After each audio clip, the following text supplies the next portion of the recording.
É por isso que nenhum manual que eu conheço, nenhum, preconiza, sugere que mediúnicas nas casas espíritas sejam de portas abertas. Nenhum.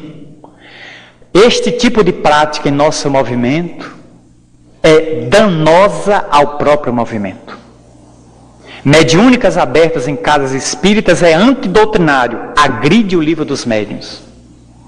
Como diz Kardec nos itens 332, 333 e seguintes, que as mediúnicas são seres coletivos, é um grupo de pessoas que funcionam melhor quando há entre elas harmonia, cumplicidade.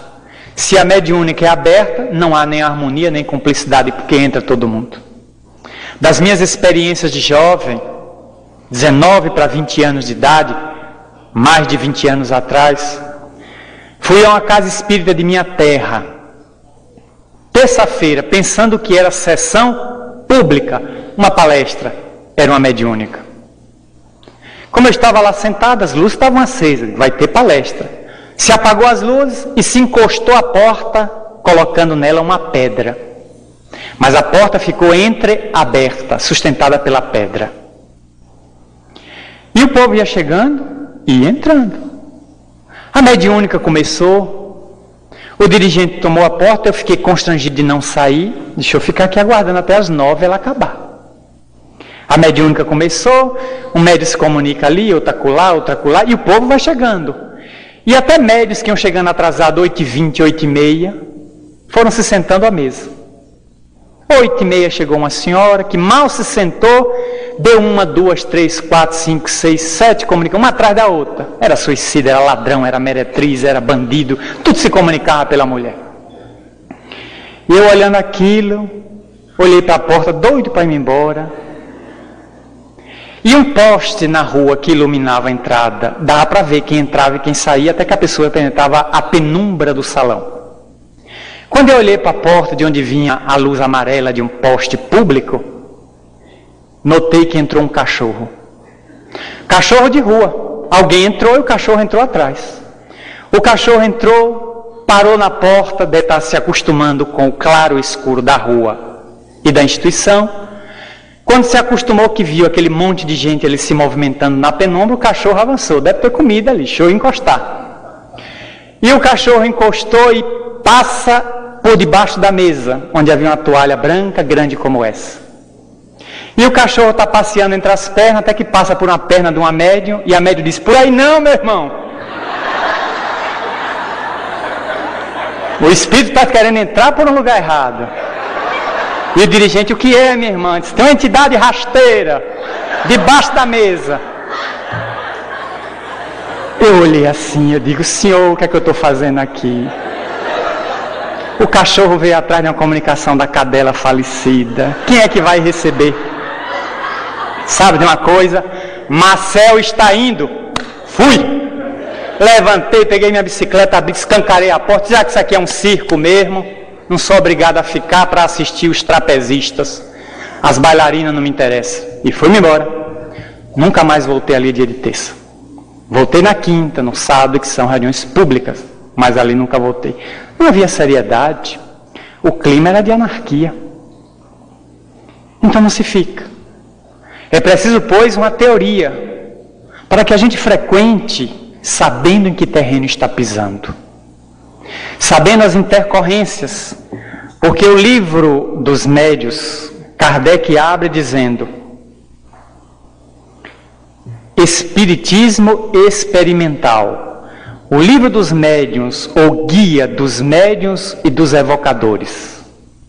E coloca: ensino especial dos espíritos sobre a teoria de todos os gêneros e manifestações, os meios de comunicação com o mundo invisível, o desenvolvimento da mediunidade, nomenclatura da época, as dificuldades e os tropeços que se podem encontrar na prática do espiritismo. Mediunidade tem perigos? Tem. Uma delas é a obsessão. Se eu estou lidando com um mundo que eu não conheço na teoria, o que é que não pode me acontecer desse estranho mundo que eu estou devassando? Diz Dona Ivone num dos seus livros: o mundo espiritual não perdoa aqueles que lhe devassam os umbrais sem respeito. Se eu estou lidando com um mundo cujos habitantes eu não conheço, é melhor estar prevenido. O único instrumento que eu tenho é a teoria. Para se diferenciar uma obsessão, uma fascinação, uma subjugação, saber exatamente se a mediúnica está me acrescentando alguma coisa, se eu não estou sendo dentro dela um estorvo, um problema, uma dificuldade. Se depois de 6 meses, 1 ano, eu estou com um novo colorido mediúnico ou caí na rotina. Compareço todos os dias, aquele mesmo horário, e não saio daquilo. Eu visitei uma casa no interior da Bahia. Fui fazer um seminário sábado e domingo, e como segunda-feira era feriado nacional, fiquei na cidade para vir de noite num carro fretado. E o grupo espírita que me acolhia disse: olha, segunda-feira é nossa mediúnica, você poderia assistir? Eu digo: menos como médium. Como médium não aceito ir. Não, nós gostaríamos que você fosse como observador. Observe o comportamento do grupo e na avaliação pode falar: vocês estão preparados para a língua de Marcel? A pessoa se assustou e diz: não, pode ficar à vontade. Eu digo: então, aguenta lá. Fui. Assisti a reunião, que foi muito especial, por um outro fato que oportunamente narraremos aqui, se as circunstâncias permitirem. Mas observei uma pessoa sentada, uma senhora, idosa, já de mais de 60 anos. Toda a comunicação que havia dos médios, ela botava o olho em cima, para ver o médio fungar, o médio se estorcegar, o médio se contorcer. Ela não orava, ela não meditava, ela não fechava o olho para reflexionar nada. Quando terminou, abriu-se a avaliação, olhei para ela e disse: minha irmã, quanto tempo nesse grupo? 13 anos, seu Mariano. 13 anos. A senhora tem alguma faculdade mediúnica? A senhora vê, ouve, psicografa? Não, senhor, não tenho faculdade nenhuma. A senhora pelo menos dialoga com os espíritos? Não, senhor. Aplica passe? Também não. É que eu notei que durante a reunião toda a senhora não se concentra, fica só olhando para os médicos. É porque eu gosto muito de ver. E depois de 13 anos a senhora não se cansou ainda? Não. Fala-me Deus. Valei-me Santo Antônio de Magela. A mulher estava ali apenas para ocupar o tempo dela nas segundas-feiras. Mas minha irmã, a senhora é médium produtiva. Seu lugar nessa mediúnica não. A senhora está perdendo o seu tempo e perdendo do grupo. E tomando a cadeira de uma pessoa que deveria estar na cadeira produzindo. Porque a senhora não ora, a senhora não vibra. E 13 anos depois ainda não lhe basta ver manifestação mediúnica. Ela baixou a cabeça. Eu disse o que o grupo queria dizer a ela, mas não tinha fibra moral de dizer. Grupo covarde este. Em vez do dirigente chamar ela à parte, conversar com ela e dizer da impossibilidade dela continuar pela improdutividade, a manteve ali por 13 anos. Não são 13 dias, não são 13 meses. É 1 década e 3 anos. Uma pessoa ocupando uma cadeira em que poderia estar um médium atuando a serviço do mundo espiritual. Então os dirigentes devem observar isso. Dos grupos mediúnicos. Se o médium está realmente desenvolvendo, educando, o colorido amplia-se, o raio de percepção dilata-se. Senão a pessoa deve investir em outra área, que é Kardec que diz sobre a psicografia. Tentar 1/4 de hora, 15 minutos. Durante algum tempo, se não obtiver resultado, esqueça a psicografia, vai tentar uma outra coisa. É Kardec que recomenda. Porque a pessoa pode estar destinada a uma outra atividade. Quanta gente entrou com vidência na casa espírita, e a mediunidade que apareceu anos depois foi a psicofonia. Quanta gente entrou psicografando, e meses depois a psicografia morreu, sumiu, acabou, e a pessoa transformou-se num excelente passista.